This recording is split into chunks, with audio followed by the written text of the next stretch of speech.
Just Hello, yes, close.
Good evening.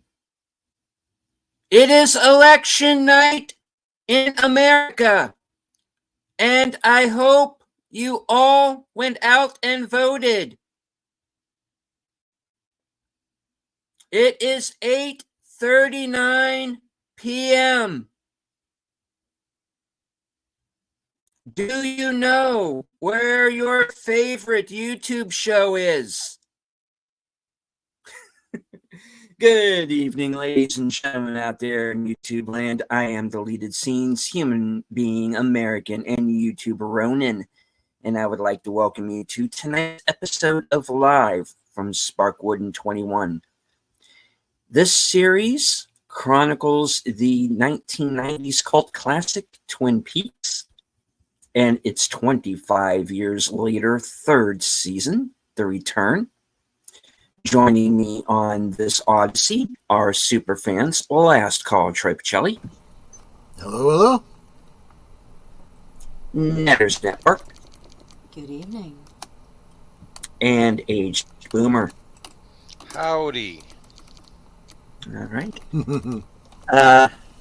This is counter-programming tonight, folks.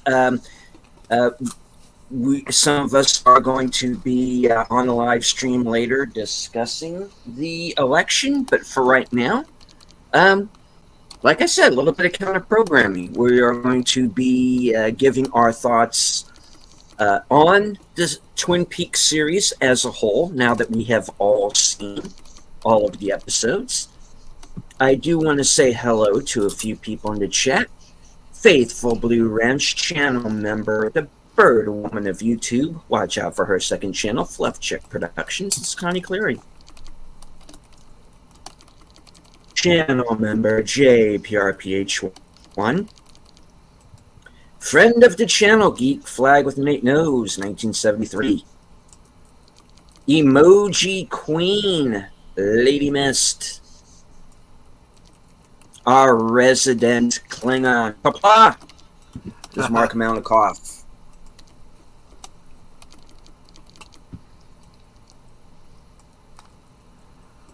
All right. Good to have you all here. I do want to say hello to everyone currently following along on Twitter. I can't see you, but I know that you're there. Of course, we are simulcasting this show on all of our channels. And so thank you to everyone who is watching, wherever you may be watching from. Please hit the like, share out the stream, and if you enjoy the show, please feel free to subscribe to our channels and to the channels of those in our chat. Garnikov says, forget the election. The Klingon Empire is about to raise its banner and install an Imperial Overseer on this miserable planet. I'll take it. I'll take it. It would be an improvement at this point, that's for sure. Hey, At least it would restore honor. KLS 24. Yes. All right. Kalis. They made a clone of him. Yes, they did. Yes, they did. And in Star Trek Online, we find out what happens to that clone. In fact, I know what you even get to happens. interact with them. He starts Do to you really? degrade and starts saying stuff that's antithetical to Klingon philosophy, but another number of Klingons follow him still because he's still Kalis, as they think, and then a civil war happens between the old followers of Kalis and the new followers, right? Yeah. What do you think? Huh? Actually, the new leader that they install didn't even get selected by the High Council. Just kind of walks in and takes over without a single vote, and that's what leads to civil war. Just saying. Okay, But, that sounds interesting to me. yeah. But anyway, I wanted to say, though, I did find out that Flappy had been working on an autobiography of himself before he unfortunately passed. It was called I Am a Dirty Bird. And then under subtitle, I Make No Apologies For. What do you think of that? Wow. There you go. Well, it would be appropriate, right? Yeah, apparently that whole thing with Agent Cooper not liking birds, that was because he didn't get along with Flappy from the get-go. He suggested that to Lynch and Frost as a character trait that he hated birds. That was because of him and his relationship with Flappy. That kind of makes sense, yeah. Did not like Flappy. They did not get on well. Sorry for In 1992, Flappy ran for mayor of Los Angeles, but his campaign was cut short when he was caught in a hotel room with a peacock prostitute. Oh, gosh. Bird beak full of the white powdery stuff. Yes. he was claiming entrapment.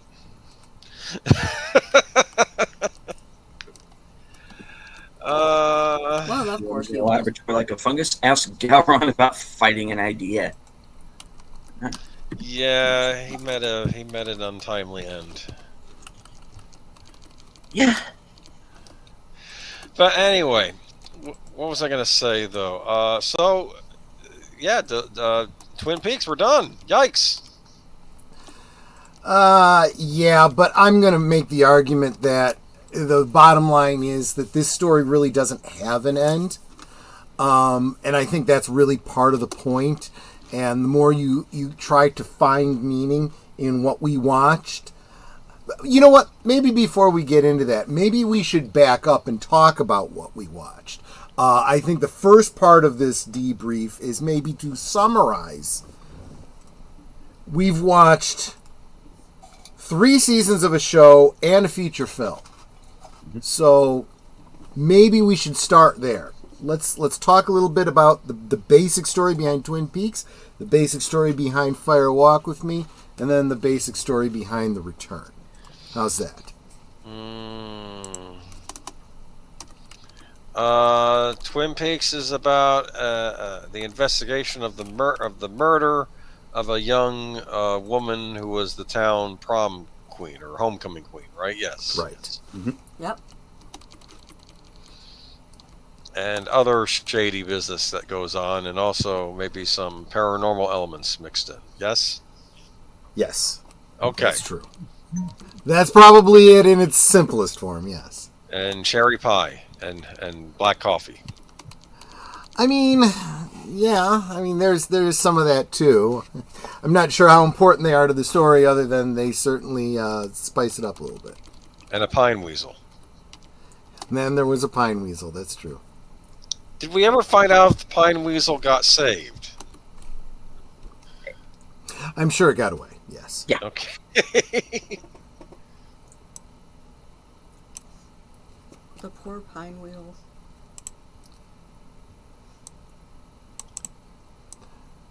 But Twin Peaks is over, so what are we doing here? Well, there's still a little bit more to unpack. We're not quite done with the world of Twin so Peaks. as far as where we're going, we'll get to that. That's definitely in our schedule for tonight. But right now we're looking back on Twin Peaks. Okay, so We meet a colorful cast of characters. Did anyone have a favorite of the original series? I'm sorry. What was the question again? We have a colorful cast of characters on Twin Peaks. Did you have a favorite on the original series, Zach? I mean, dude, that's kind of like saying, can you choose your favorite, child or your favorite, gun? That's hard to do. Who did you identify most with? Maybe that's a better question to ask. Who did I actually identify best with, or who did I most want to identify with? Those are not the same things. Well, you pick one. No, I'm going to give you both. Okay. The one I most wanted to identify with, of course, was Agent Cooper. Of course. And I did see some qualities of myself in him, some that I aspired to. But when push comes to shove, I think the one that I really honestly identify with the most, Deputy Andy. Really? Yeah, pretty much. Yeah, I just can't get past the weird hair, like a Cupid doll, and the big belly that looks like a pillow. Well, at least he's got hair. I can't complain about that, Well, you have hair too if you let it grow. It would probably look a lot like his. It's probably better that I keep it shaved. But it's so soft when it's growing in. It Oh, is. fuzzy head. It is soft, yes, I suppose.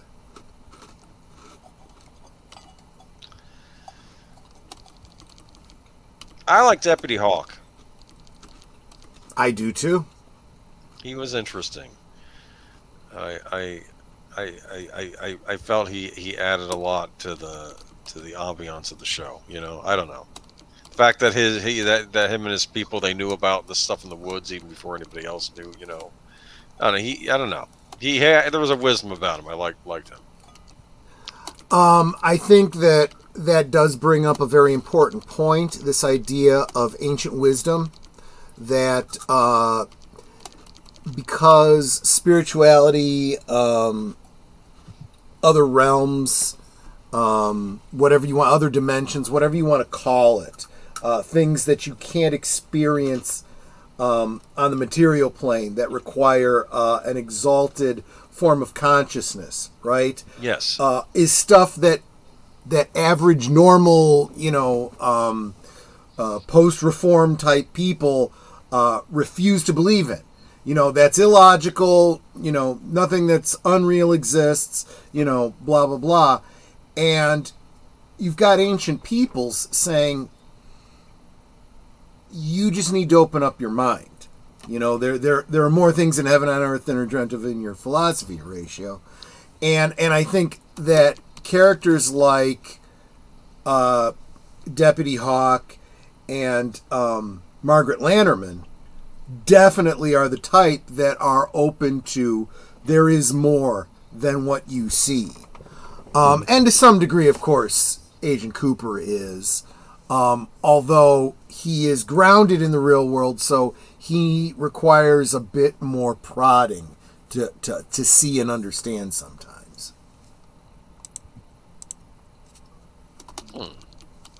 Well, as I was saying, there seem to be people who are those who within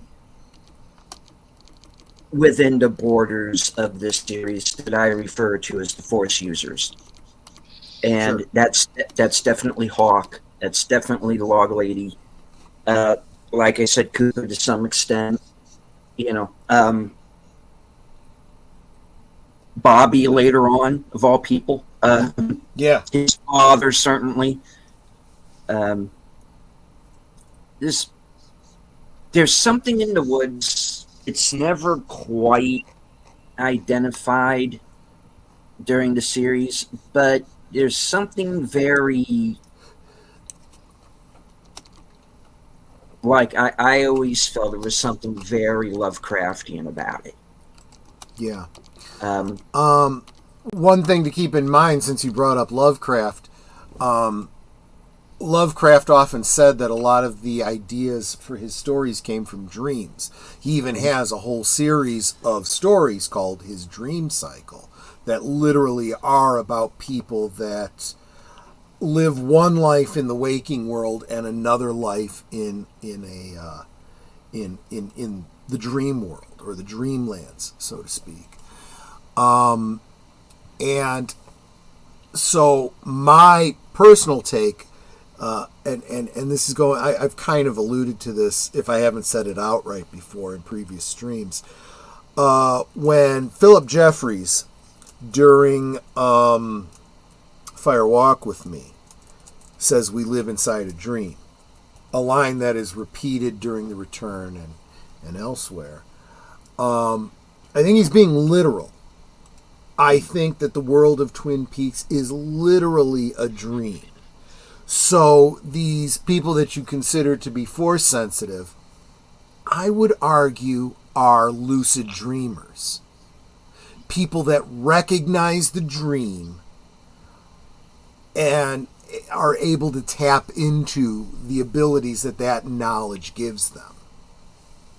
And I would argue even further that if you've ever been a lucid dreamer, or ever woken up from a dream, or known you were in a dream when you were dreaming, you know that there are different levels of awareness and different, depending on your mindset, different ability to control what's going on around you, you know. Just you control for the example, horizontal, you control the vertical. well, just for example, and I've shared this with Netter a bunch of times because this is what married couples do. Lots of not necessarily recurring dreams, but recurring dream themes. I find myself regularly dreaming about being in places that I don't know of in the real world. If I wake up and describe it, it's like, yeah, I don't know where I was, but in the dream I knew where I was. Yeah, and that's right.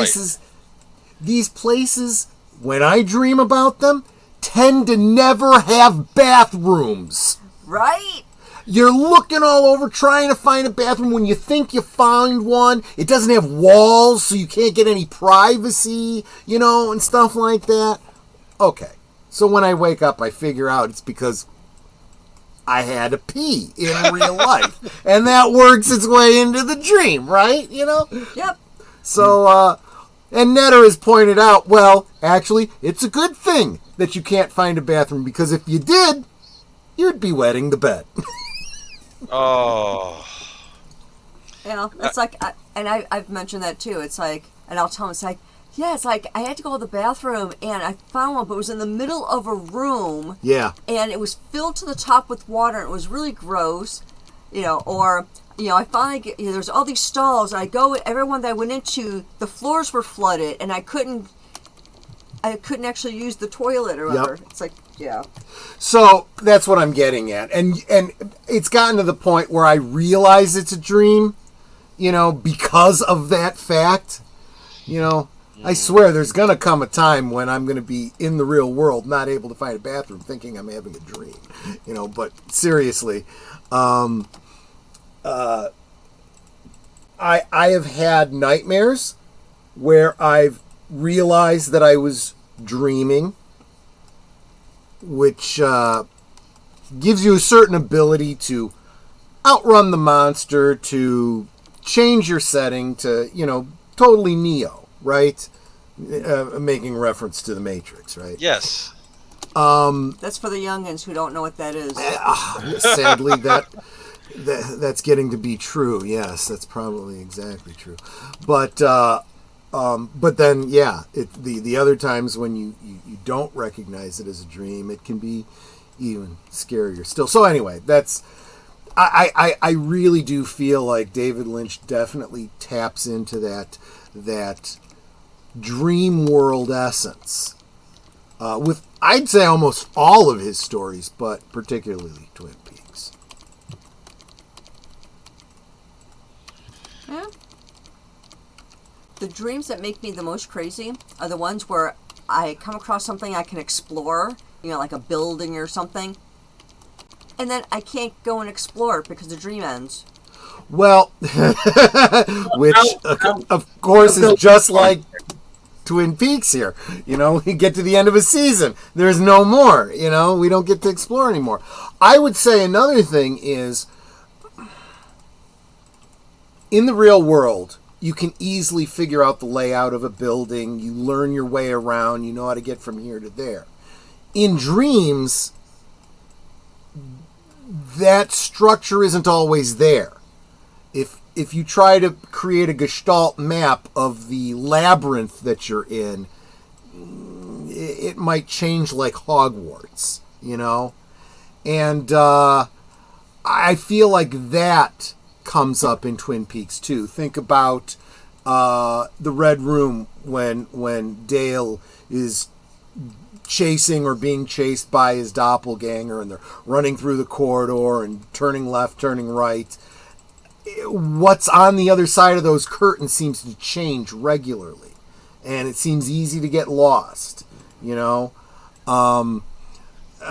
You entering the Dale's room at the Great Northern takes him to, you know, a building with stairs that lead up to another place that's somewhere completely different. That's the kind of thing that you expect from dreams. You know? Yeah. But he would have these weird visions too, like the giant. The giant who got a name in this return, the fireman. The fireman. Now, couple of speculations. Why is he called the fireman? Well, fireman is somebody who fights a constant, vigilant battle against a destructive force, right? And it's a battle that can never truly be won. You can only contain, right? You can only contain. I mean, you can stop a single fire in a single building, right? You can put that fire out, but you will never wipe out the danger of fire.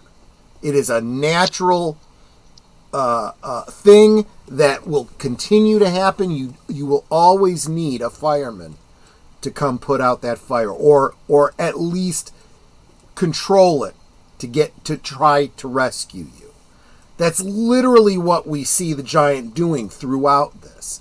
He is trying to help Cooper and apparently contain the fire, the evil, right? Fire, walk with me, right? What is the fire? It's Bob. And maybe the greater fire, Judy. Judy. Yes. Yep.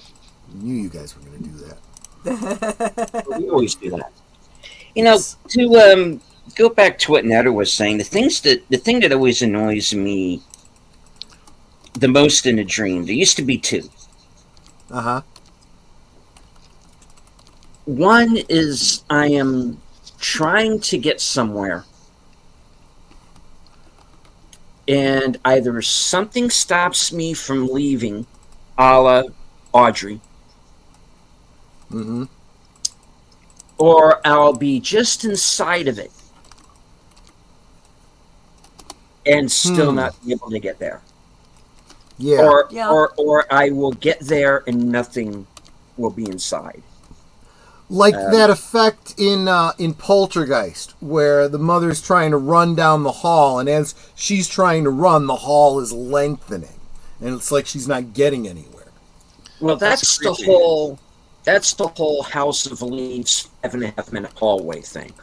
I don't get that so much. Oh, okay. But creepy though, that was in that book, which I never finished, because that's the one book I put down because it was creeping me out too much. And there's another book called Lost Souls that's about vampires that I don't even remember finishing. But I did because it's in my finished pile. But I have completely blocked out the whole last third of that book. Wow. No, I mean, like, there's a point. Going off on one of my tangents here. There's a point in Lost Souls where there is no possible way for this to end well for any of them. They are either it's going to be maximum body count, or they are going to be stuck in this cycle of violence forever. And there's just no way. Now, what happens, like I said, I don't remember, because for whatever reason I blocked it out. But,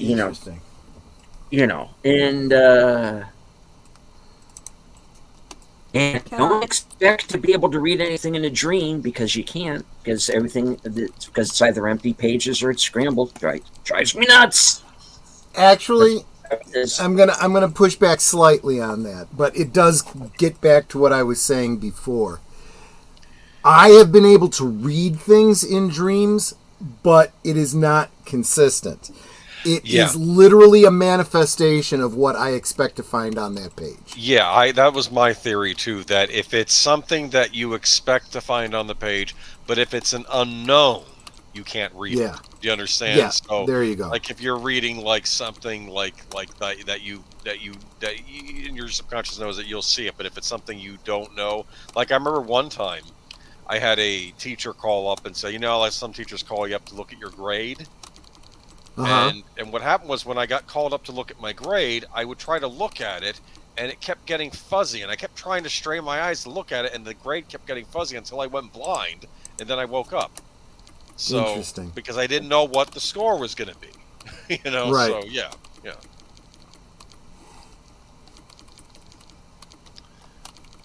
I'm trying to think what else though. There were some funny moments on both Twin Peaks series, right? They did punctuate with a lot of humor, and I think that was part of the charm, I would say.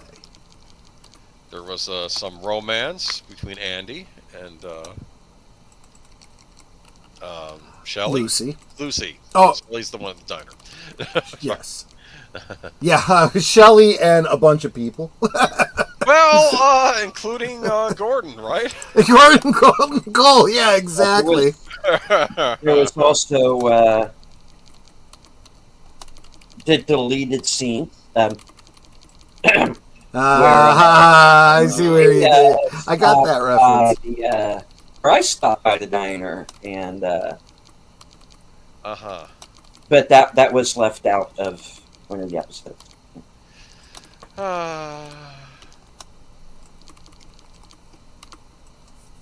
well. Such is life. So, yeah, let's bring it back to Laura, because Laura is the central figure, right? So, because we literally are starting out Twin Peaks with the discovery of her body, right? And as an audience, we have no idea who this is. We have no idea who the people are finding her body. But we start out with Pete Martell going fishing, and on his way to go fishing, he sees a body wrapped in plastic has washed up onto the shore. So he calls the police, and of course, we find out it's Laura Palmer, the homecoming queen, whom everyone thinks is just a sweet girl that, who could ever do anything like this. And it takes an investigator coming to town and saying, maybe you don't know Laura as well as you think you do. Let's do the investigation and find out a thing or two about Laura Palmer, and, maybe you'll be surprised. And certainly we are. That's when we start finding out that not only Laura, but just about everybody in town has some sort of secret that they've been keeping, I would argue on a completely inconsequential note, but there is a certain irony that Cooper says to Harry Truman. He's the one he says, have you ever been surprised? Maybe we'll both find out something about Laura Palmer, right? and he's literally telling somebody who himself has secrets that he's having an affair with Josie Packard, right? Who has lots of secrets of her own, right? So, nobody is completely, no one is completely innocent, right? That was the tagline for the initial disc release. Nobody is innocent in a town like Twin Peaks. And sadly, you start to realize even Dale Cooper, who is our aspirational hero, who is probably the most Clark Kent type of character, he's got his own secrets, and he's not perfect either. No. So Laura, of course, we find out through the basic narrative, and of course we did a little bit deeper of a dive by reading her secret diary, that from the time that she was basically a child, she was just becoming a teen, she was how do we be somebody's fun toy? Yeah, well, yeah. She was not treated the way a child should be treated, and this entity named Bob keeps appearing in her diary. We later find out that he is some sort of dark, demonic type force who apparently is, just like a demon, able to possess and control his victims. We spend a season and a handful of episodes to find out that entity is inhabiting her father. It was her father all along, right? Leland Palmer. It wasn't Agatha? No, it wasn't Alf. Screw Agatha. Oh. Don't even get me started. But in his grief, he kind of self-destructs. And what's interesting is it's like the dead don't stay dead. Maybe that's partly because of the dream logic, partly because of spiritual factors and whatnot. But a lot of people seem to end up in limbo, in the waiting room, in the red room between lodges, right?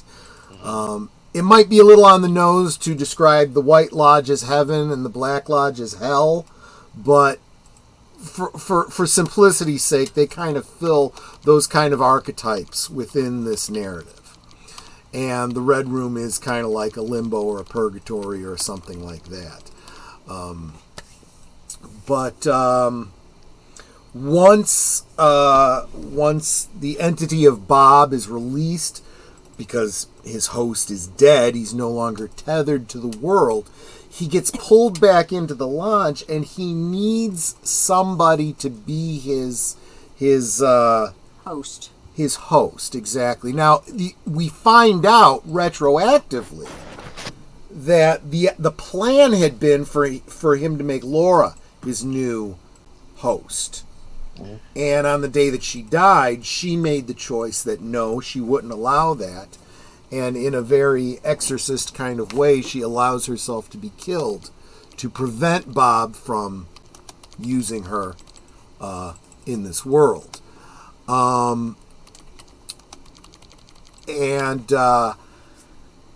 Maybe I'm putting the cart in front of the horse. I haven't laid out my whole argument yet, but I am going to make the argument that Laura has been set up as a Christ figure. She literally lays down her life to protect the world from the entity known as Bob. We'll call him the devil for now. So now I'm going to kind of jump around a little bit, but that jumping ahead to the return, we have Dale, who spent 25 years in purgatory, right? When he finally gets out, he's been out of the real world for so long, he's having a hard time waking up, so to speak, right? But he sees his job, his goal, his purpose is to stop Bob and save Laura. Since, there is some time travel involved here, we know that that's how he's going to go about trying to save her, go back in time, prevent her from getting killed. But anybody who's ever seen The Last Temptation of Christ knows that when there's a plan and there's a sacrificial lamb that needs to be sacrificed to save the world, if you interfere with that, that causes really, really big problems. I guess this analogy doesn't really work if you've never seen The Last Temptation of Christ. I highly recommend it, whether you're religious or not. Do it the easy way. Read the Bible. Well, but The Last Temptation of Christ is a what-if story. It's a what-if Jesus actually did fall to the temptation that the devil puts before him.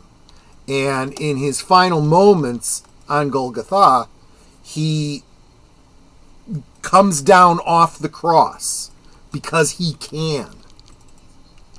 Well, that kind of throws the whole plan into the garbage pail. And he sees, the result of the world without his sacrifice. And, showed... Oh, sorry. Go ahead. And I was going to say, and that's what we see with Laura. You take her out, she doesn't die, suddenly you see a world that's very different from Twin Peaks. You see a similar thing on Carnival, remember? Yes. My memory on that's a little foggy. Well, I remember the one guy said, well, what if all these people in the Bible that made what if they just, said, and just, he spat in his eye or something, and just said, no, I'm not going to go through with the sacrifice. And then the guy said, that's the stupidest thing I've ever heard. The one who basically is going to be one of these types that has to, maybe make the ultimate sacrifice to stop the evil. Right. And so I think he was trying to talk him out of it, right? That was the thing.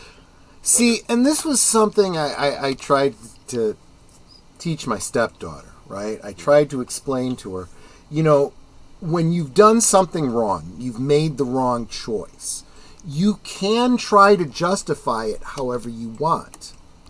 But the right response is to realize you didn't really have a choice in the first place. Either you do the right thing or you don't. There is no middle ground where you could justify the wrong choice. So I've made this analogy. I brought this up in our anniversary streams. Whenever somebody says, hey, how do you and Netter, make it last for 30 plus years? Because there isn't another option. Just because the world believes in this concept of no-fault divorce, we fell out of love, we grew apart, I want to try something else. That is not even an option because I made the choice when I said till death do us part. And I said to her, if you want out of this marriage, one of us got to die. I said it. I meant it. It will always be true. But when you go messing with that, all kinds of problems come. Now, do you want to clarify that all the stuff you were saying to preface that isn't true? We're not out of love or... Oh, yeah, no, but that's part of it. You never get to that point because it was never an option. Falling out of love was never an option. Growing apart was never an option for us. We made that choice. So I really don't really have a lot of compassion and sympathy for people who say, oh, it just didn't work out. You failed. Now, yes, it takes both of you to fail, but for your part, you failed. And, okay, this is where people get really pissed at me. Ultimately, Dale failed at the end. A little bit of hubris, and he failed because... and I could even make this another analogy for maybe younger people would appreciate this. The story of Buffy the Vampire Slayer, right? You have this. She makes this big sacrifice. She takes her sister's place to, stop the evil and save the world. and her friends go about trying to use magic to bring her back to life. And when they do that, they literally rip her out of heaven. And after you've been in heaven, the world seems like hell. So they literally pulled her into hell. Even though they don't perceive it that way, that's how she perceives it. And she's not handling it well. And in a way, the end of Fire Walk with Me, where Laura sees the angel and she smiles, and it doesn't make a lot of sense, but you gotta feel that ending. You don't gotta understand it, you gotta feel it, right? Your burden is laid down, your trials are over. Now you can go on to your rest. Now you can go on to your reward, right? And that's where Laura was, okay? And an echo of Laura, of course, is still there in purgatory, basically because of the timey-wiminess. Because she had been there, she is there for Dale, right? To whisper in his ear. And we still don't know what she whispered. We think that she originally whispered in his ear, "My father killed me." But that doesn't seem to be what she's saying when we see her whisper in his ear. They redo that scene at the beginning of The Return. She's saying something else, and it causes Dale he's a little disturbed by it. And I go back and forth on what I think she said, but I think it has something to do with, don't try to save me. My story's done, or something like that. But Dale can't. He's, again, it's a little bit of hubris, right? Pride goes before a fall. He thinks he can save her. And in so doing, he alters history. Now, we're going to take a look at how it changes Twin Peaks, because we don't really see that in the course of The Return. What we see is a world that Dale and Diane go into that seems to be much more like the real world, and not in a really great way. Mm-hmm. But in the Secret History of Twin Peaks, there's a line in The Return where Philip Jeffries says something about, Cole will remember the official version or something like that. Well, we know that there's two versions of history. There's the history that we saw in Twin Peaks through the Fire Walk with Me and, seasons 1 and 2. And then there is an altered history that must exist if Laura didn't die. There's a file that what's her name? Cole's golden girl who's taken Tammy. over the Blue Rose. Who? Tammy. Yeah. Tammy is going through the files and she finds one about Laura, and she is listed as missing, not dead. So apparently the current official narrative is that Dale was sent to Twin Peaks to look for a missing girl, not to solve the mystery of a murdered girl.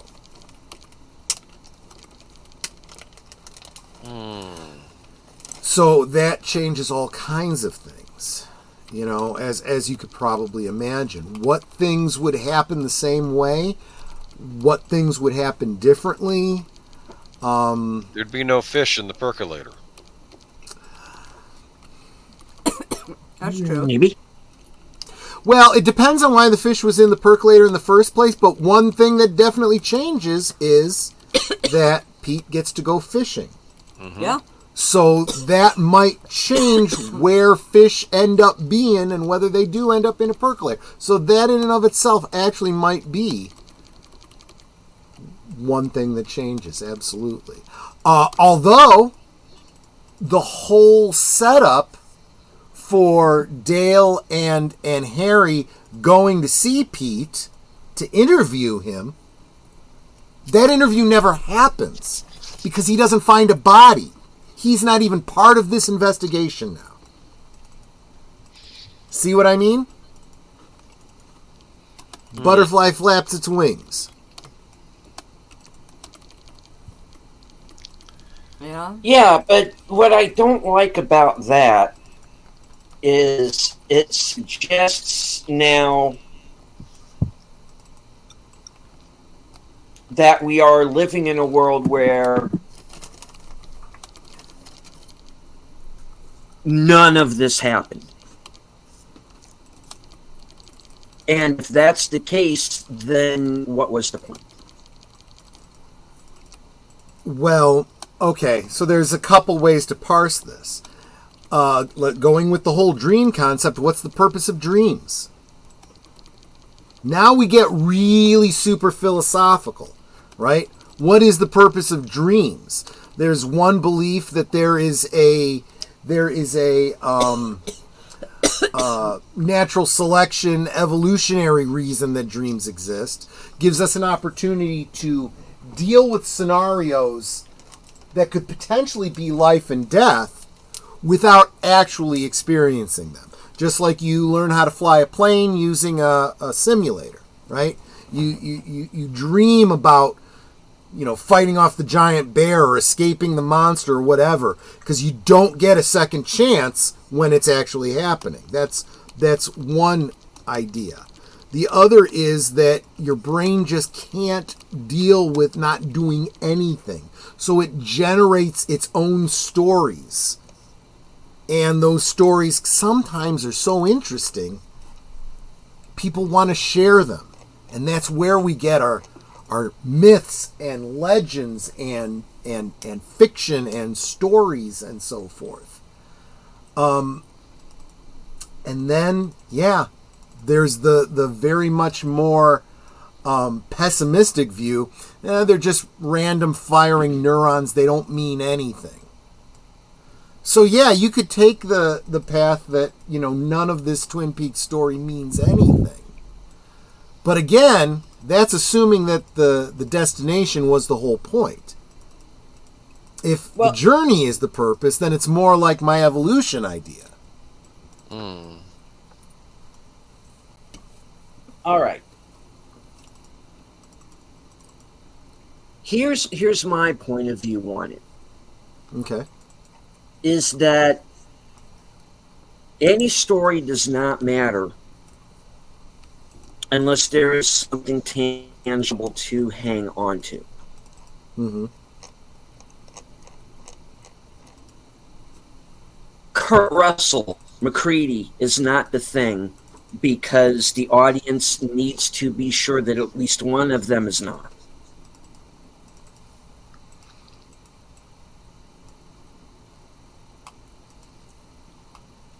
I need to believe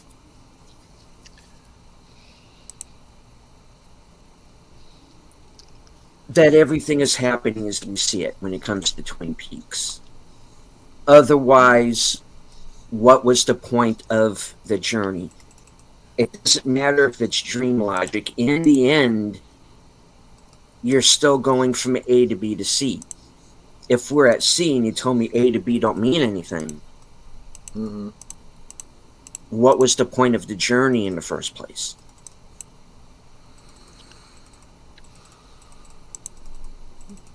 Good point.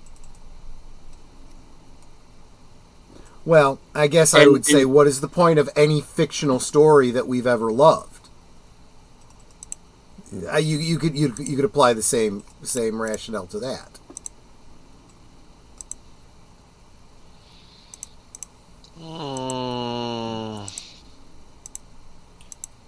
I do want to say hello to a few people who have joined us in the chat. From Argentina. A Twin Peaks Wow. fan, he says. Come on. Thank you, sir. Mark Vision's Truth.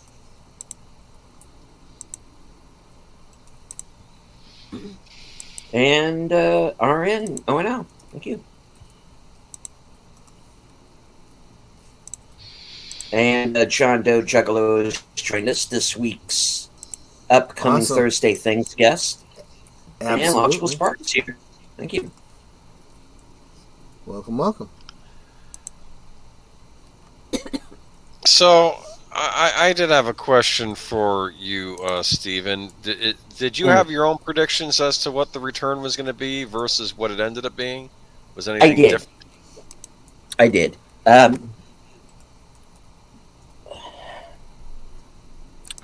All right. Here's.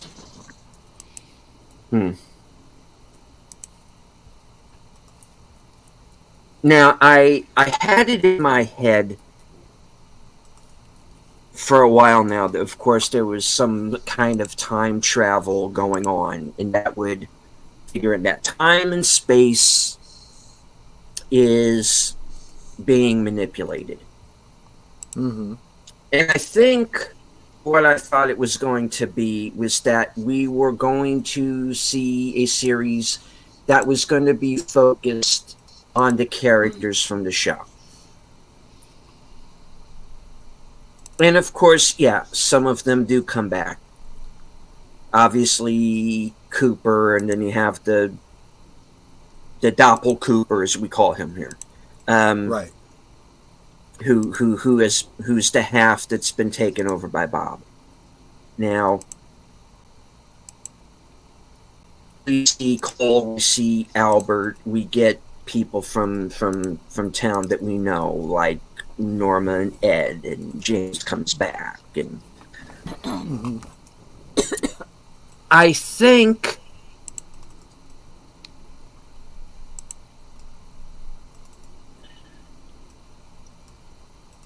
I wasn't expecting this cameo fest that we got. I thought ultimately that was distracting. You bring in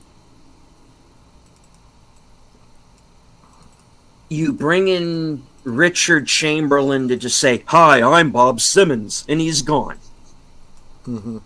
Okay, what was the point of being there except to have people go, "Hey, look, Richard Chamberlain."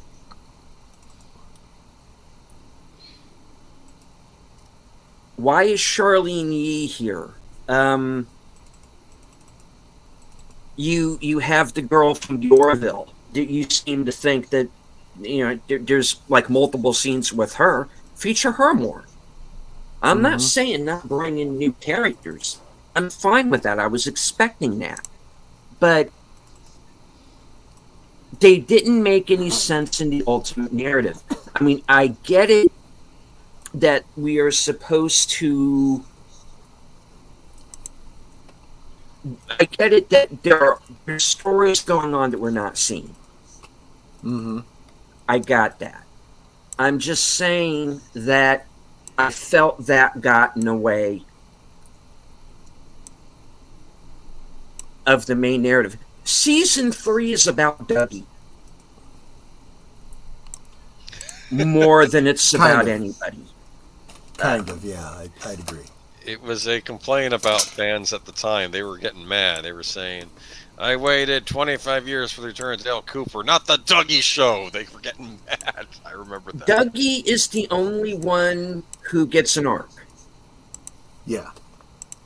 Everybody else is half measures. And that's and even calling it an arc might be a bit generous. It's less of an arc. And go ahead. He's the one I felt got. He got the most story. I was able to follow what was going on with him better than I could with what was going on with the other characters. So yeah, it's the Dougie Show. You know? Not that there's anything wrong with Dougie. I liked all of that. And I was like, okay, now let's also put that into some of the other characters and do more with them. You know. But I think I Oh, would go like ahead. to have seen more of that whole Bobby Shelley Red arc, because Balthazar Getty gets brought in like he's going to be important, and then he disappears. Right. I would like to have known how Gersten and Steven hooked up. Hmm.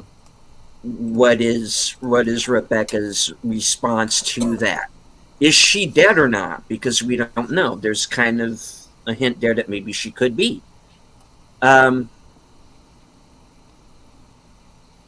It like I said, it was too many of these half measures.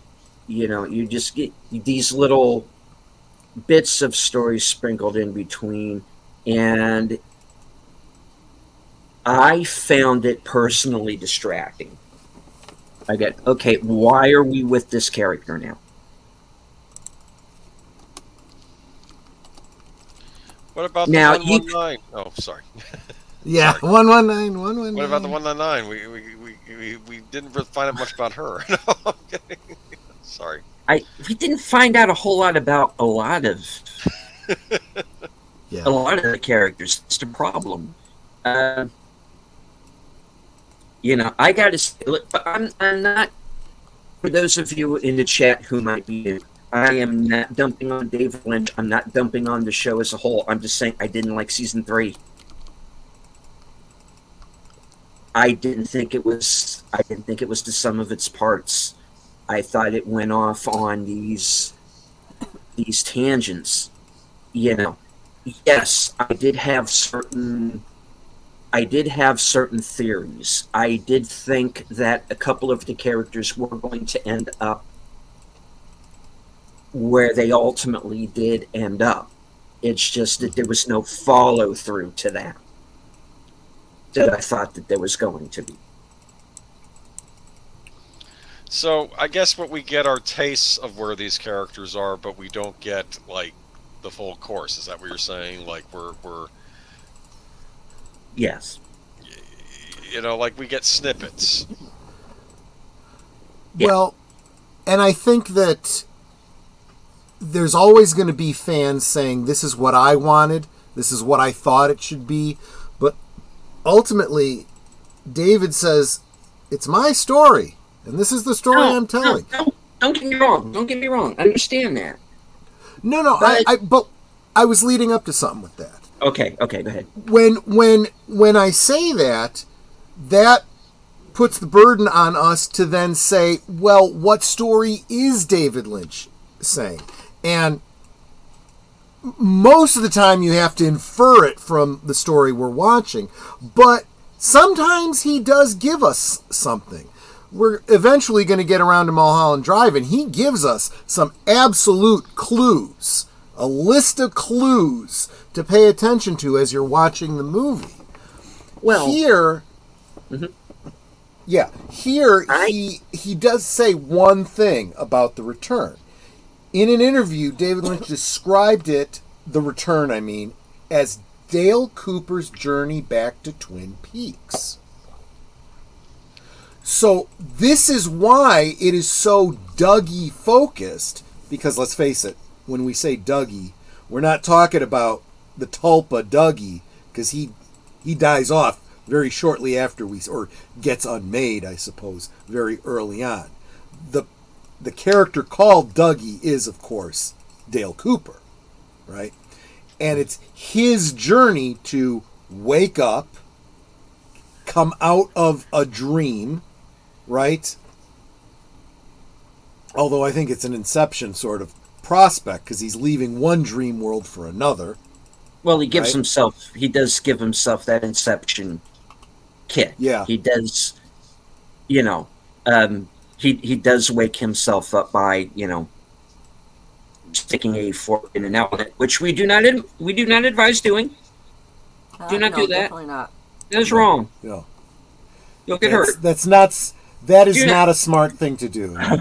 No, No, but that's Delete, what I got a question for you. Hmm. So, because you hadn't seen season 3, we had had to make sure we didn't have any spoilers for you. Right. Was there anything that came as like a complete surprise? Like, I did not see that coming at all.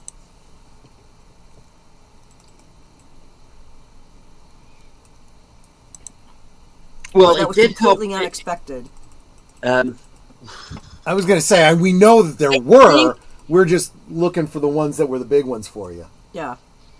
Completely unexpected was how there were certain characters were related to one another. Richard turning out to be Audrey's son, and what that implies. You know, and who his father turns out to be. Out of that character's own mouth, as it turns out. So it's like, okay, what does that mean? So that was a surprise when, you know, I paid attention to the credits and found out who that character was. Because if you look into credits, there's clues before people associate some, you know, so how certain characters interrelated.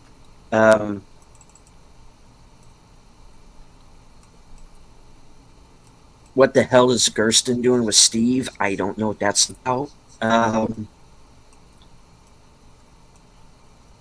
You know, I think it was. But then just again, you could also certain say, characters. what the hell is Shelley doing with any guy besides Bobby? You know? Yeah, that's another problem because I mean, yeah, you can chalk that up that Shelley got Shelley, but it's like Shelley got a Shelley. Yeah, we're old enough now. We should know better, and I say we because I kind of feel like I'm the same age that the OG characters are, which is kind of true now. I kind of not much. They're not much older than I am. Some of them are my age.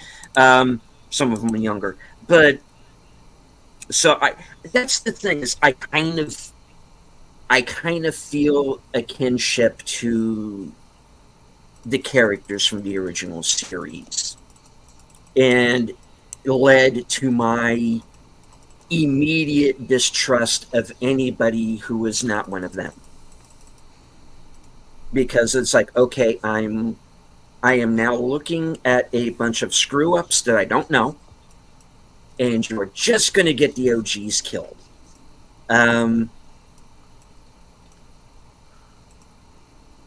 Luckily, that didn't really happen. You were thinking that of Chad, didn't you? I was definitely thinking that of Chad. I was, yeah. I'm not a fan of Chad. You know, I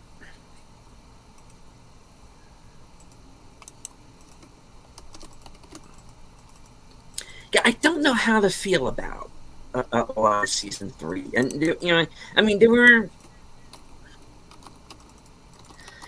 were surprises here and there, but I just thought that the narrative itself was so scattershot that it kind of diffused a lot of things for me.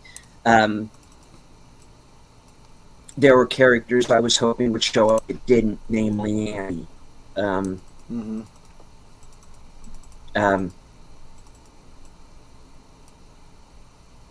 Which I think is partially why the Queen of Hearts fan film exists. You know, because she's not there.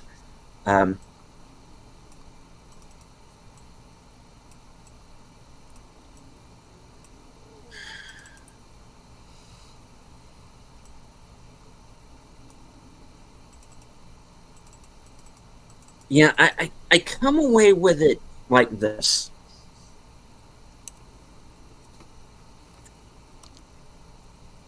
You can watch the show up to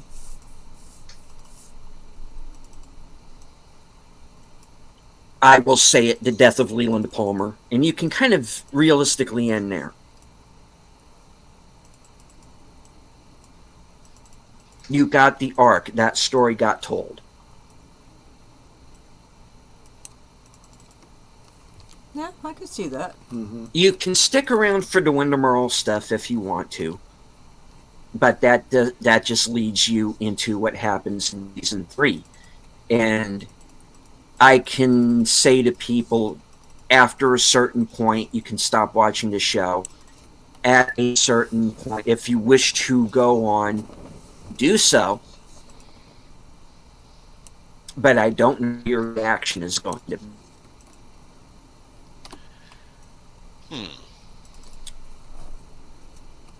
To me, the show was at its most pure in season 1.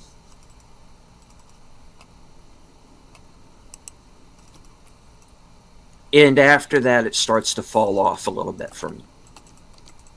I have more of a respect now, having rewatched it, learning a few things along the way that I didn't know, or that, you know. David Lynch saying that Mulholland Drive takes place in the same universe as Twin Peaks helped make certain things in season 2 that I didn't like make more sense, and I had more of an appreciation for it.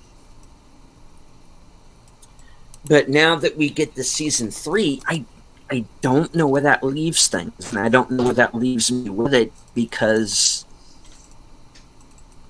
it was such a scattershot narrative. Now, the fact that most of my theories about what would happen didn't come to fruition, that's perfectly fine. Because I'm thinking, okay, surprise me. I'm thinking up to here, take me to that next level that I didn't think of. Put a twist on it.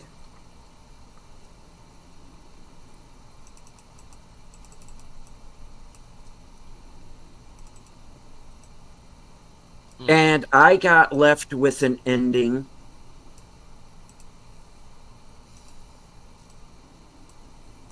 where I was led to believe, okay, it doesn't really matter what happened up to this point. That's what it felt like to me. It's, okay, we're just spinning our wheels here. What was this in aid of? Now, okay, I want to bring up a couple of things that have been said in the chat. Saying, as I said, we're interested in what happened to Laura, but not in Ronette. And we don't find out what happened to Ronette, ultimately, past when we see her in season 2. Well, you know, yeah, there's Fire Walk with Me, but that's we know the details. We know the details. From Fire Walk with Me, excuse me. Blah! Fire Walk with Me, we know the details of how she and Laura interacted, and the perfume counter, and the Hanukkah and parties they did, and so on and so forth, and the photographs and everything, and how she basically was, honestly, collateral damage. She happened to have gotten some of the backspray of what Laura was getting. Who essentially clubbed her over the head and put her in a coma. Yeah. She wasn't, from his perspective, she wasn't even supposed to be there. Yeah. Whatever else happened to her that night, Jacques and Leo are responsible for that. True. I think that's pretty clear.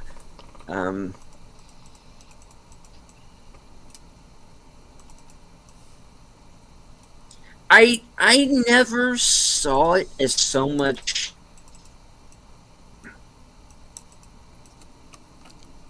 a class issue in the show. I mean, there were obviously people who were more well-to-do than others, and that's obvious in season 3 as well. But I always, to me, the only character who would have lorded over anybody like that would have been Catherine Martell. True. And she's not in season 3, so again, another character who just she was still very much with us in 2017, if I'm remembering right. So she could have been in the show. Yeah, I don't actually remember. I didn't think about that before. But even with this, but with the sawmill gone. Mm-hmm. But then that's another thing that they don't really go into, which is this is a logging town. Right.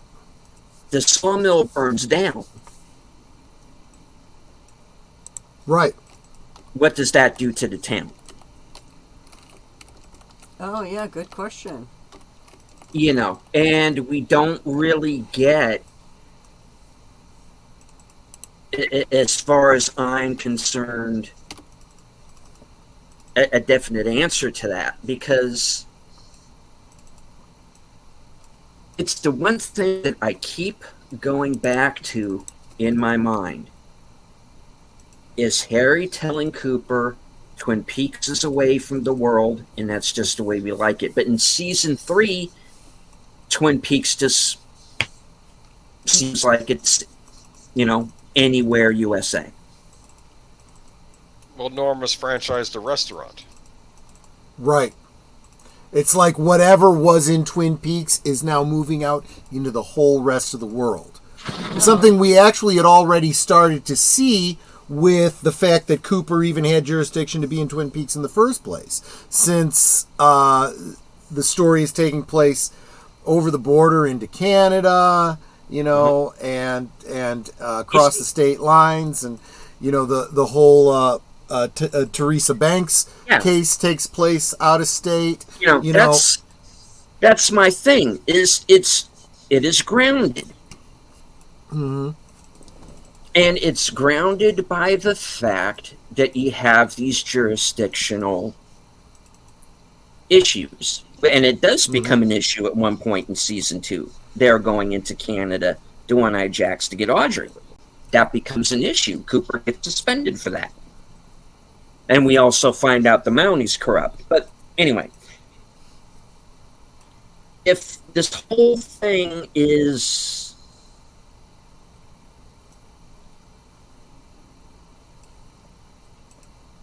in a dream world, why ground it? Why ground it in that? You got to drop hints throughout.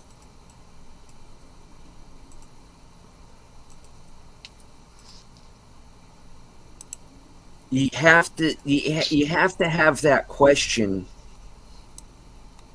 in your mind, or at least I have to anyway, that I could potentially be seeing something that is in a dream world and not actually happening. If you are in the end going to tell me all this could have all been a dream. Because to me, I'm seeing the show as that now. And understand when I say the show, I mean season 3. It's one step above it was all a dream. Mm-hmm. And that's a cop-out. Well, but again, it's all about the dream. It's not like, for example, the whole Bobby Ewing story, where, just forget this whole last season. That was just a dream. Now we're into the real narrative again. The dream is the narrative in this case. What about Audrey Horne? Another sleeper who just awakened at the end.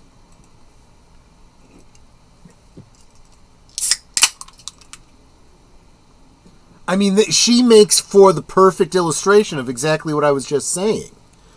All the stuff we saw with her husband and, the cheating on him and wanting to go to the roadhouse and, all the other stuff. all part of her coma-induced dream. Right. She's living a whole life inside a coma. She's literally been in a coma from the bomb going off at the bank at the end of season 2 until her last appearance in The Return. And we get a little bit of a glimpse of some of the life she's living inside of her dream. And when she wakes up, she's as confused as Dale is. Yeah. She looks at herself in the mirror and doesn't recognize the person she's looking at. Just like you would if you had spent 25 years in a coma.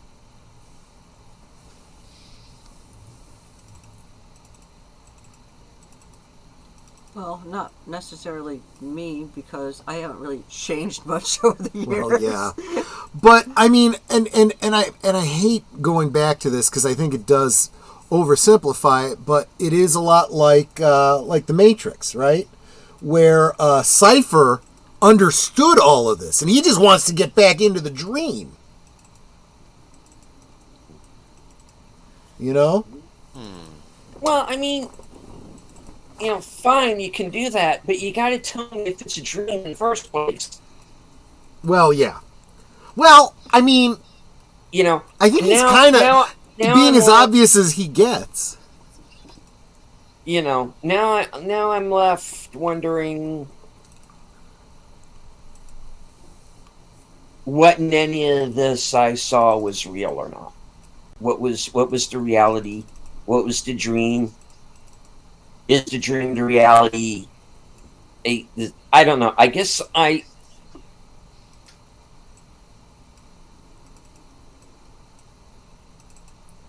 it's that fine line between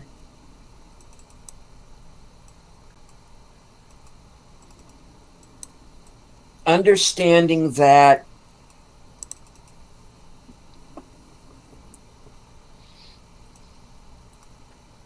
or just tell me to make up my own season 4. One or the other.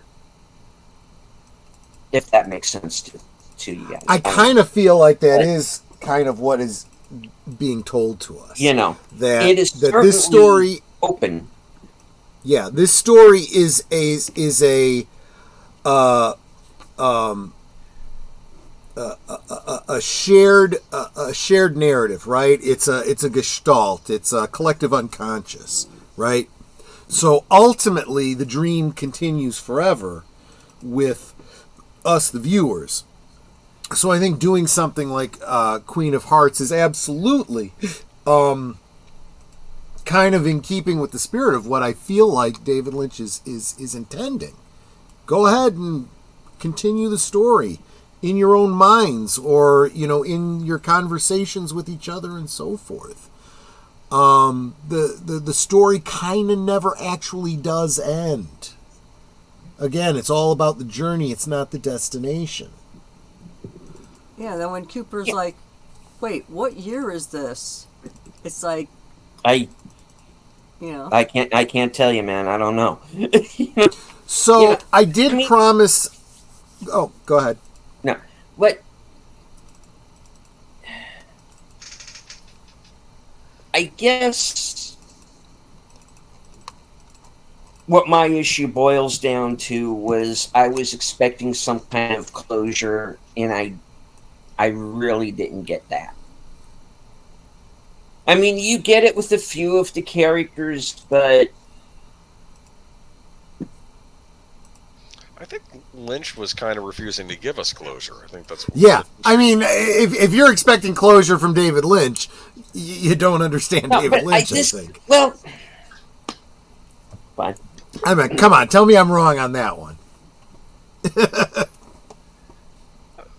Lost Highway. I'm kidding. I'm joking. Yeah. We'll get to that in a second. There were definitely some clear references to Lost Highway, especially in the last couple episodes of The Return. Mm-hmm. So the fact that you bring that up is, I think, very on the nose. I mean, here's the thing. Sometimes shows try to give you closure, and it's a disaster. Like, I'm not going to say... like the X-Files revival series, as they call it. I think that's what they called it.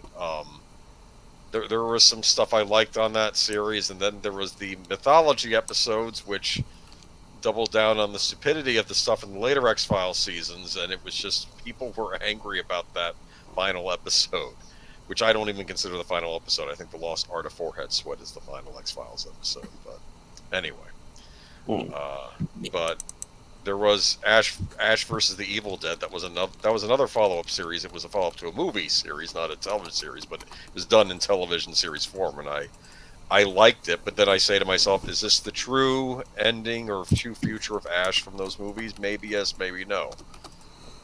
I don't know. I mean, I'm trying. Yeah, go ahead. Sorry.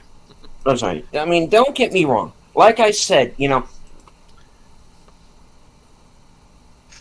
realizing certain things about Mulholland Drive through David Lynch and kind of rewatching season 2 gave me a whole new appreciation for season 2 that I didn't have before.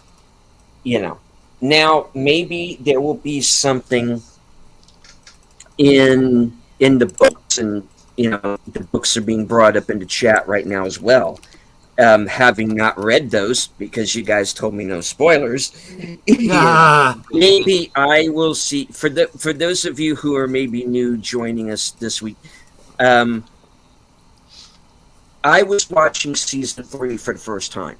I didn't see it in 2017. I saw it live for the first time here on the show. So you were getting my genuine reactions throughout. Now, I asked by Troy in the group here not to read The Secret Dossier and the book. I know there are two books, but yeah, it's the final dossier and the secret. No, history final dossier and the secret history. So I was asked not to read those because there would be spoilers. Right. So perhaps there will be something in those. I'll read it, and there'll be something in there that will make me completely rethink season 3 and make me appreciate it a little bit more. And don't get me wrong. Like I said, I am not completely dumping on the season. I liked all of the Dougie stuff. I like that Ed and Norma finally, got their closure. Finally. Right. I'm kind of digging the whole Nadine Jacoby thing. I didn't see that coming. I like that.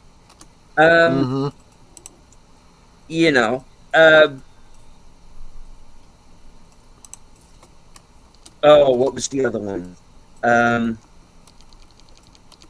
Damn it! I was just thinking that there's somebody else who I like, even though he's not with Shelley anymore. I like where they went with Bobby, ultimately. He has the greatest character arc in the show, as far as I'm concerned. He is the one who changes the most from when we first meet him, and even going back to Firewall with Me, which of course is the prequel, where he is at that point. To where he is. He becomes the man his father always thought he could be. Right. And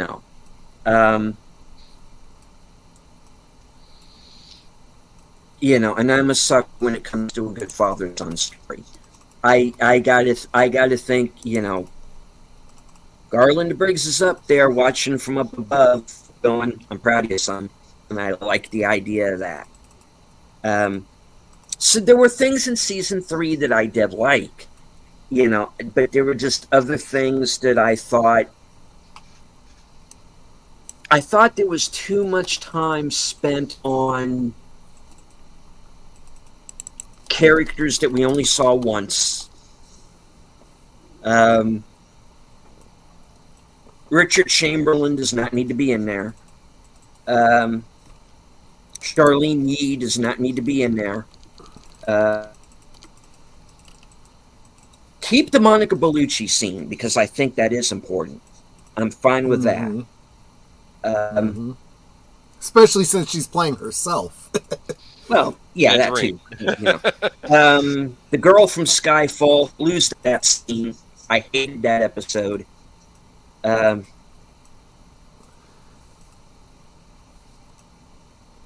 like the Mitchell brothers.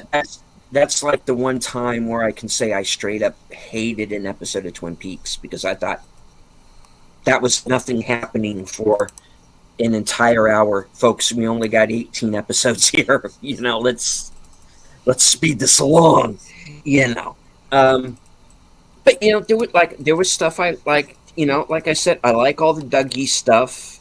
I like the gangster brothers, The Mitchell brothers. Jim Belushi and the guy from Prison Break. He's good in everything, that guy. So I like them. I don't know what those showgirls were on, but I don't know. Give me some, I guess. I don't know.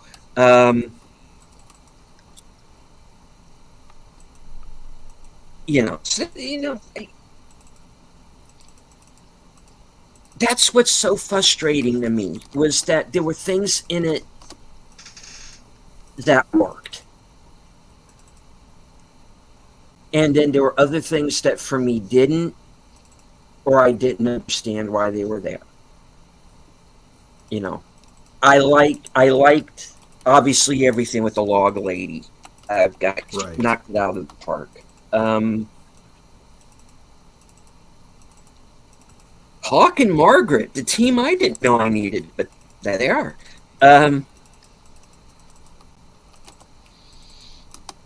You know, so that, you know, don't get me wrong. You know, I am not completely crapping on season 3.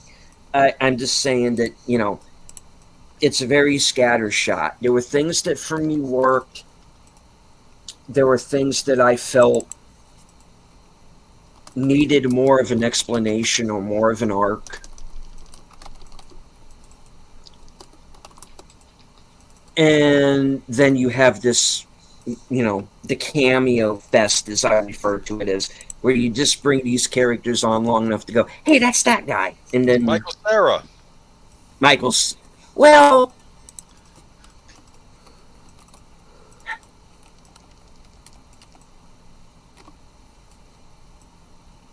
I didn't have a problem with that because you want the Andy and Lucy to have a son, yeah.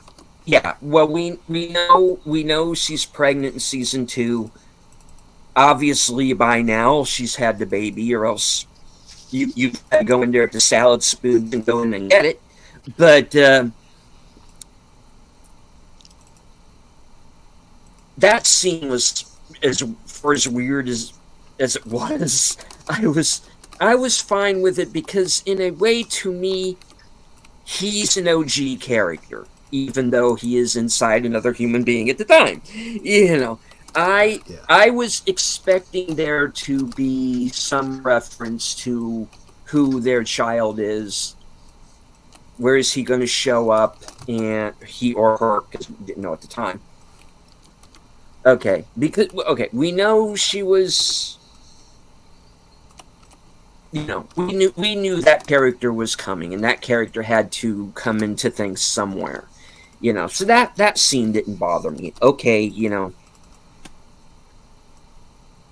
he's a bookhouse boy, basically. You know, yeah, makes sense.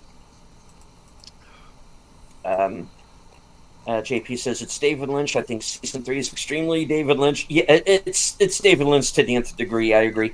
I watched the movies that follow season 2 and see so many elements from each of them in various extents in season 3. Yeah. So I had been promising the audience that I would kind of do a bit of a well, of course, today we're breaking down the entire thing, but I'd like to focus in a little bit on the return. I want to go through my notes here because there's a lot going on, and I do feel like, as you point out, you're probably going to get more out of the books as we go forward and so forth. Mm-hmm. There is still more that you're going to get out of it. But this was also your first viewing of it. I think you may have forgotten as much as you actually remember. And subsequent viewings will definitely help too.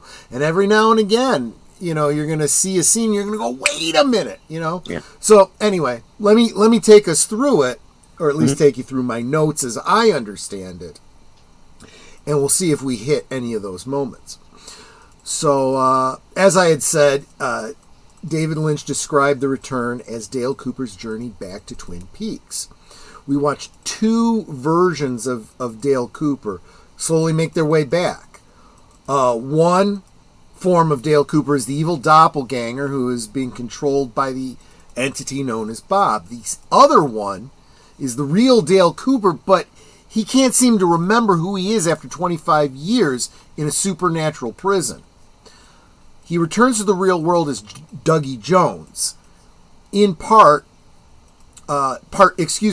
2, Dale Cooper is told by the evolution of the arm that in order for him to return to the real world, in order for him to return to the real world, Bob must return to the Black Lodge.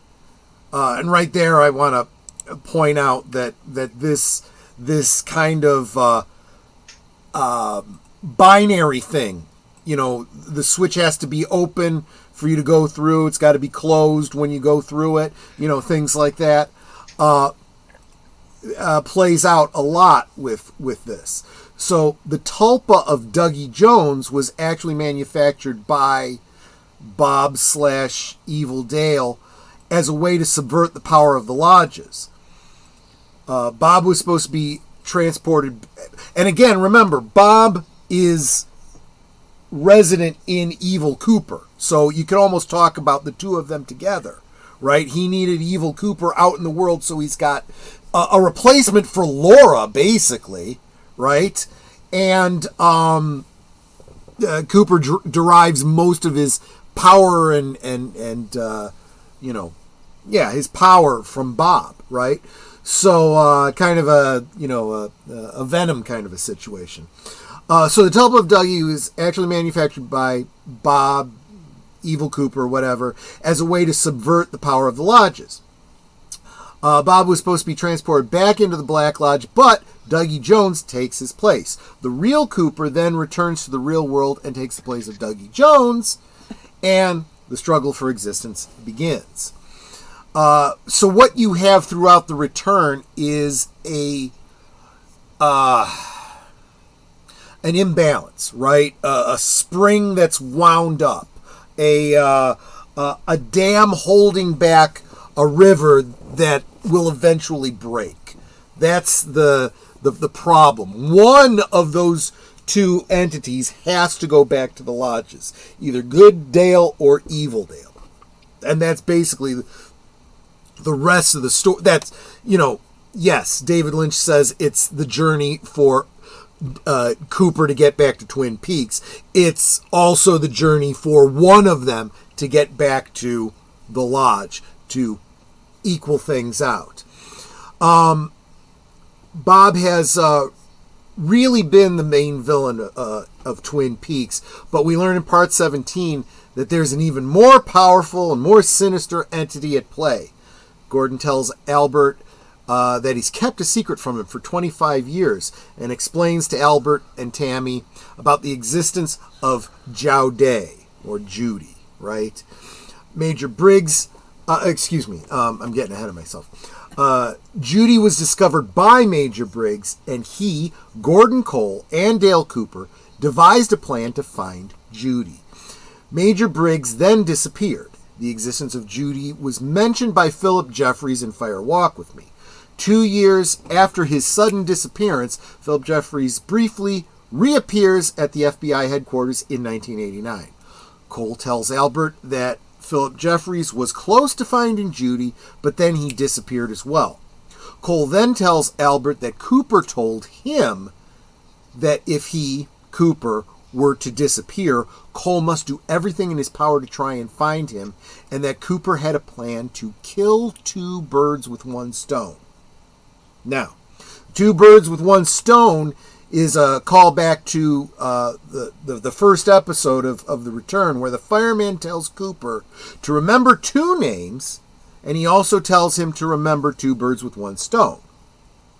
Now, I don't know if Cooper was devising a plan to destroy both Bob and Judy, or what I think is more likely, to destroy Bob and then save Laura Palmer's life. Judy is also mentioned when Bob meets with Philip Jeffries, who has now become a giant tea kettle.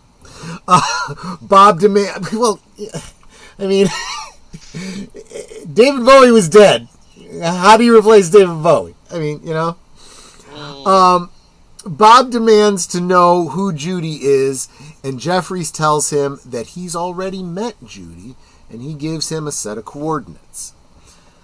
This scene shows that Bob is not aware of the existence of Judy, but is afraid of its power. Bob's main goal throughout The Return has been to find these coordinates, and when he does find them, it leads him to a portal in Twin Peaks. The portal leads him to the White Lodge, where he finds the fireman and a giant floating head of Major Garland Briggs. The scene that the screen that the fireman uses to observe the real world shows a picture of the portal, and then shows a picture of Sarah Palmer's house, which implies that the coordinates to Judy were supposed to send Bob to Sarah, who is being possessed by Judy. Instead of sending him to Sarah Palmer's house, the fireman, swipes left, quite literally, and displays a picture of the Twin Peaks Sheriff Department. He basically detoured him. The fireman then transports Bob to the Sheriff's Department, which is ultimately a trap set by the fireman and possibly Major Briggs. Bob is finally defeated inside the Twin Peaks Sheriff Department by Freddy. After Evil Cooper is shot by Lucy, the Woodmen try to revive his body like they did when he was shot by Ray. The Bob orb that we saw in Part 8 begins to float out of Dale Cooper's doppelganger and then attacks the real-life Dale Cooper. Freddy shatters the orb into pieces, which then floats up into the ceiling. Cooper places the owl ring on his doppelganger. The body is transported to the waiting room, and then it is destroyed. Bob has been defeated, right? And they all lived happily ever after. Remember, I said that at the time. I said you can stop right here if you want your happy ending. If you want to see where this, crazy train goes, you continue on.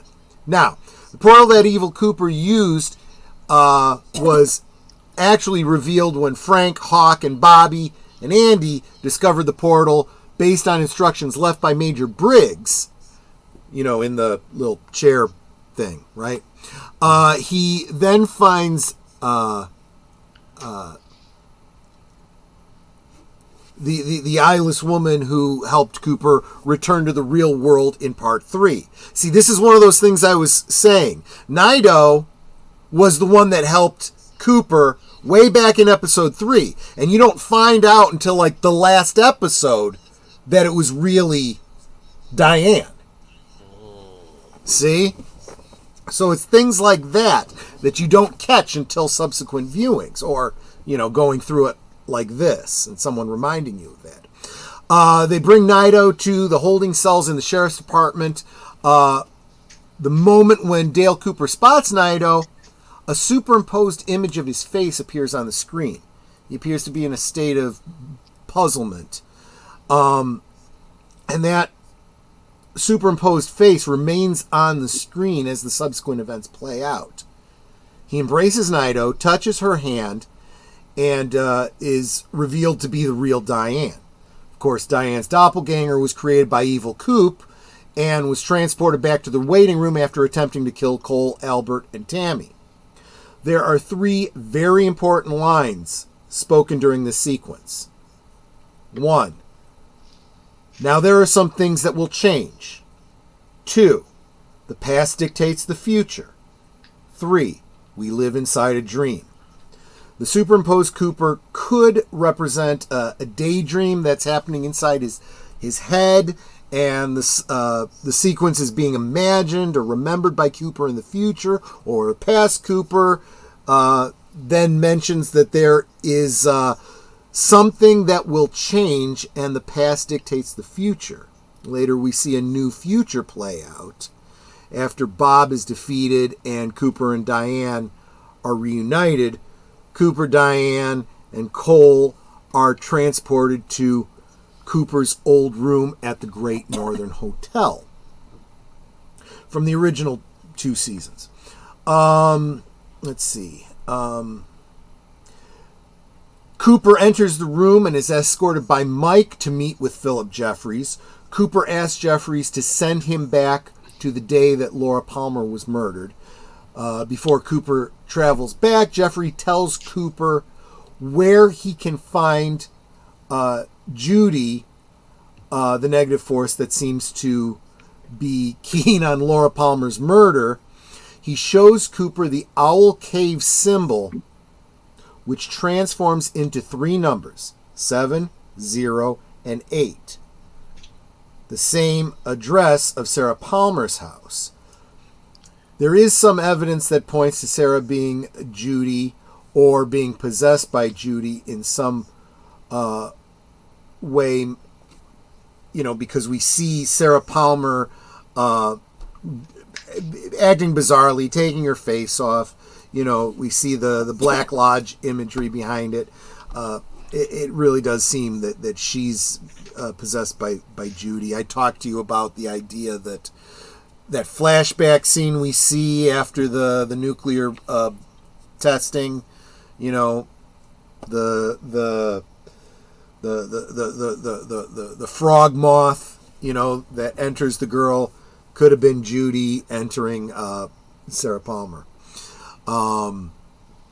And I mentioned at the time, I said we also see Laura in the red room taking her face off and revealing like a light, a bright, presumably some imagery of the White Lodge. We do know that Laura was an orb created by the firemen, kind of the way that Bob was created by Judy, right?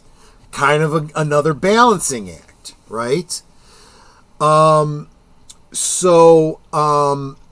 there's something else that's very important.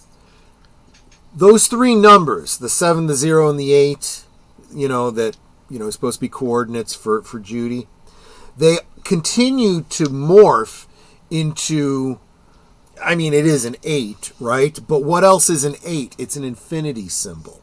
And there's a little dot moving around the squiggle of the 8, as if it's a point in time as well.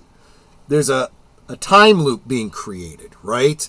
From the moment of Laura's death, that now is being wrapped around by Dale, who changes that event.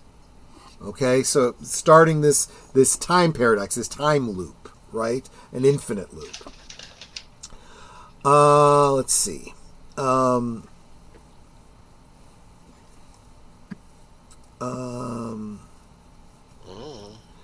Able to bring Laura home. Okay, so I have way more stuff here than I really needed. I think I got my main points out. We can always continue this conversation next week too. At least I almost feel like we might end up having to. Yes. But if deleted scenes, if you think that's a worthwhile thing to do, that we pause in our retrospective and come back to it next week. I did want to take some time tonight to talk about some other things that I think we're going to have to do in the future that are going to have bearing on this that we've talked about already. We got to start thinking about when we're going to do that. For example, we've talked about reaching out to Cameron to do. Well, we're at. Let me back up. I'm jumping ahead of ourselves. I am putting together a slideshow, however you want to put it, some graphic way of representing the books.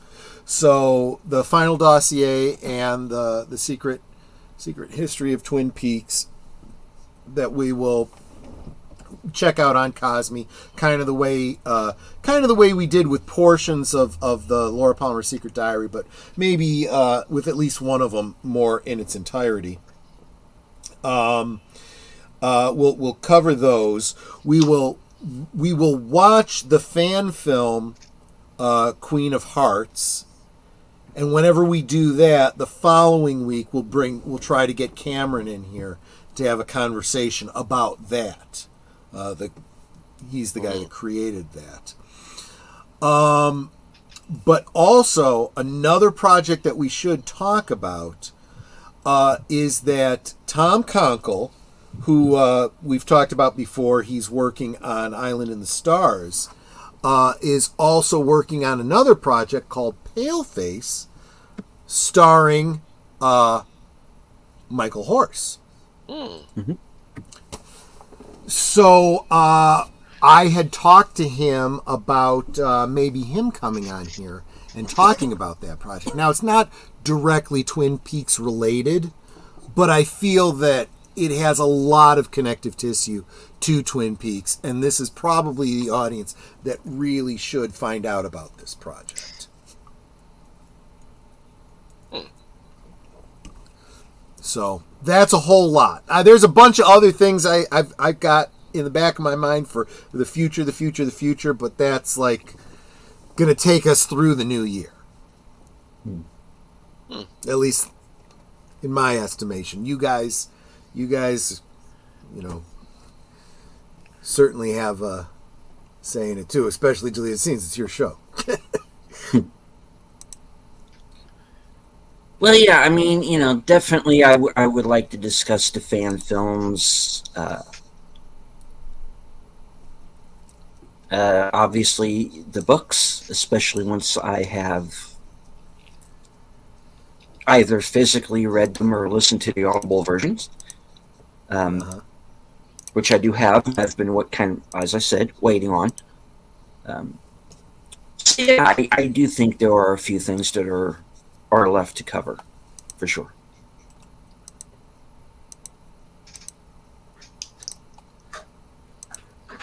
So, yeah, there you go.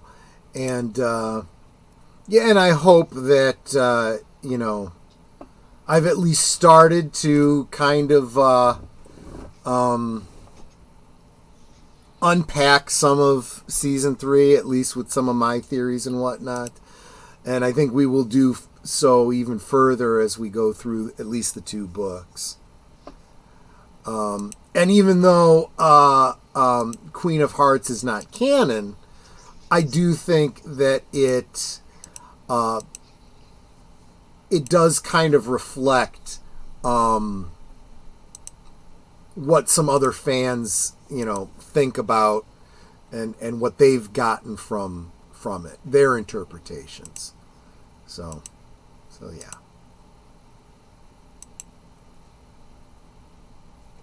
So there you go. Cool. All right.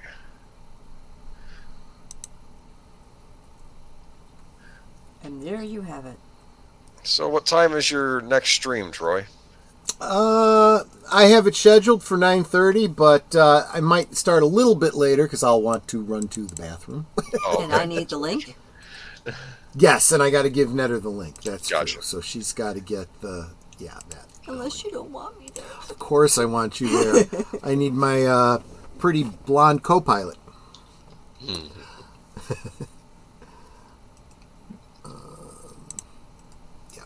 So, yep, that's all I got for this week, guys. Okay, cool.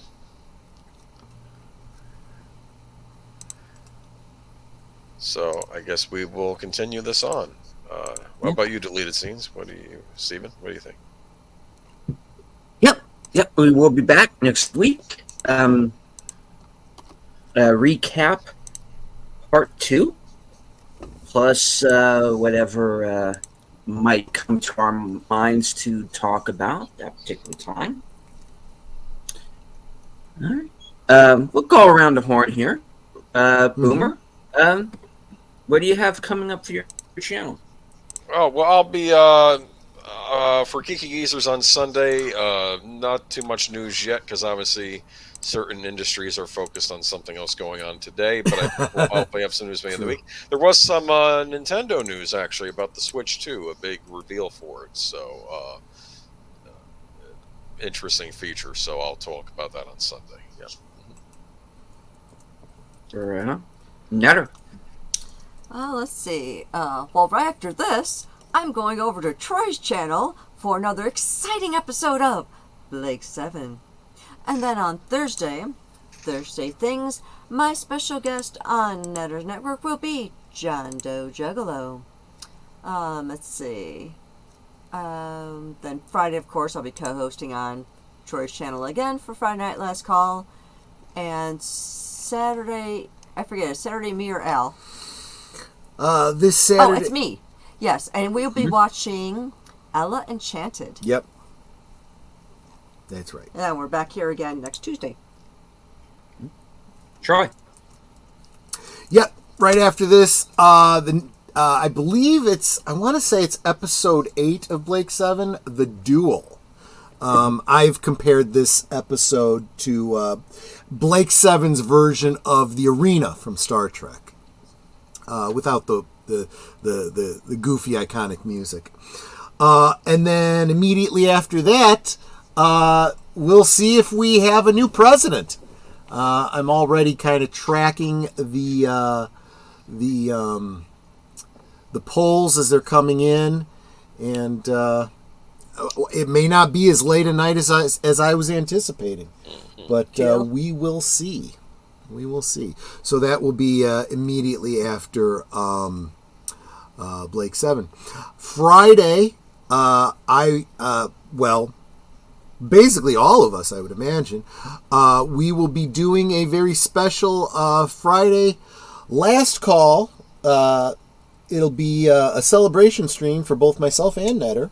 Netter receiving her initial monetization and myself receiving full monetization. So very excited about that. Still trying to pull together my prizes. I want to try and have at least 5. I have 2. Yeah, there's going to be some giveaways on Friday. Yeah, Cool. because, I appreciate y'all. Yep, absolutely. And then, of course, those other things that these guys mentioned, I'll be guesting. Mm-hmm.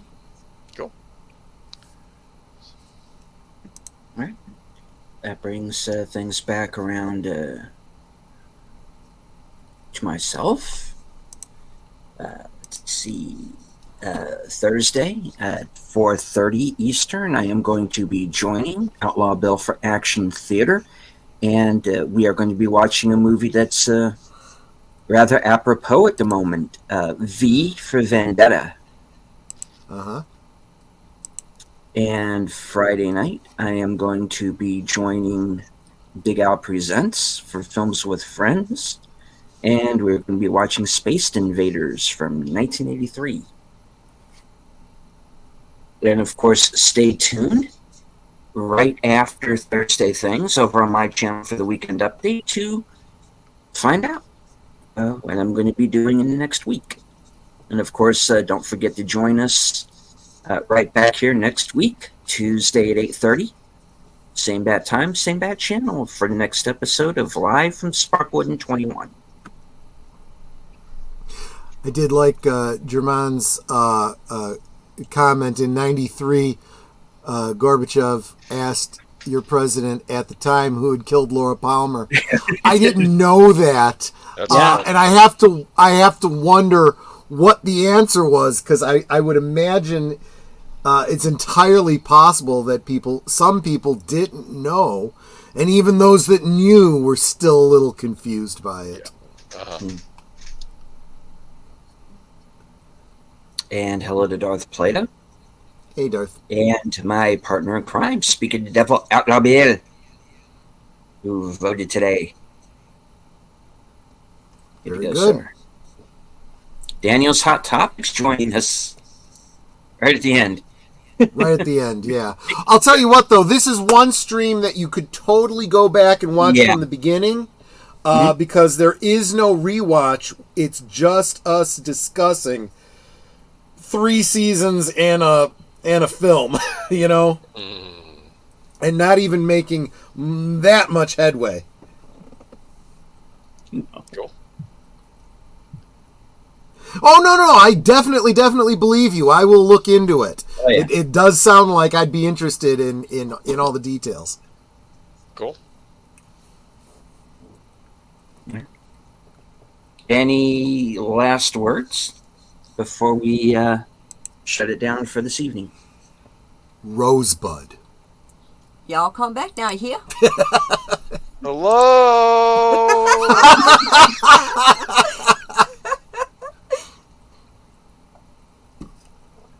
I want to see Dougie in the movie Oni Mahoney. Never mind. There you go.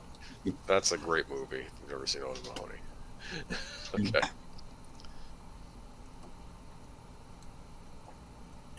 Netter, your last words, please. Dearly beloved, we are gathered. Oh, sorry, jeez. I want to thank everyone for joining us tonight. I know we had a much smaller crowd than normal because I'm guessing everyone's paying attention to the polls. Maybe. Voting's over now, at least in Central time zone. Returns actually, are starting to come back, yeah. I think the polls might be closed all across the United States because it's 9:30 Central time, so it means it's after 7 California time. So, yeah, I think all the polls might be closed now. So, you know, people might be just tuning in to the excitement that is the election. But for those of you who are here, thank you for being here. And I hope that you will go over to Troy's channel right after this for another exciting episode of Blake 7.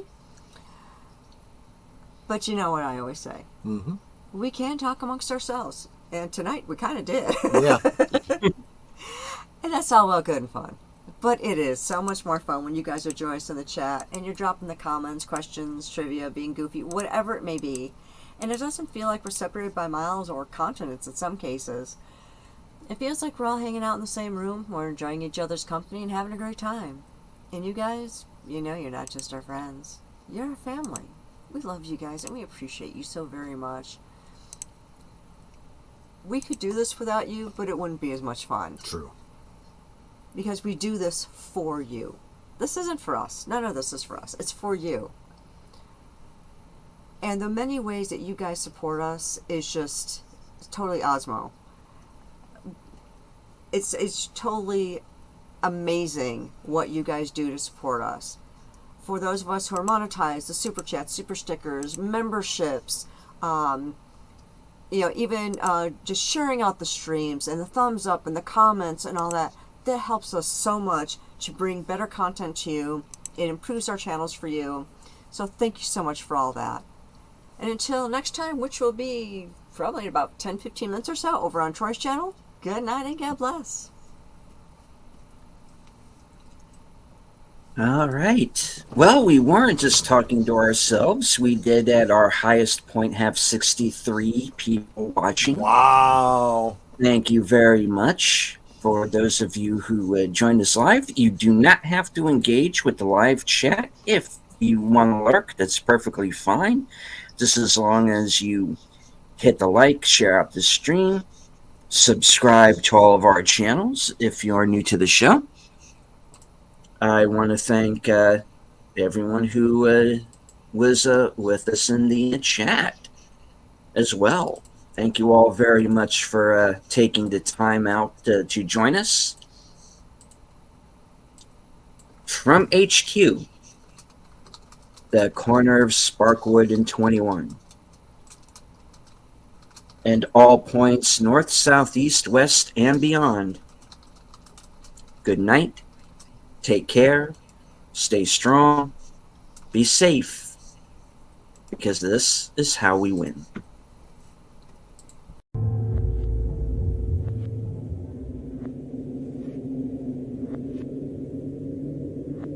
Es ist viel zu warm. Es ist fast. Hallo, hier ist Kurfeld.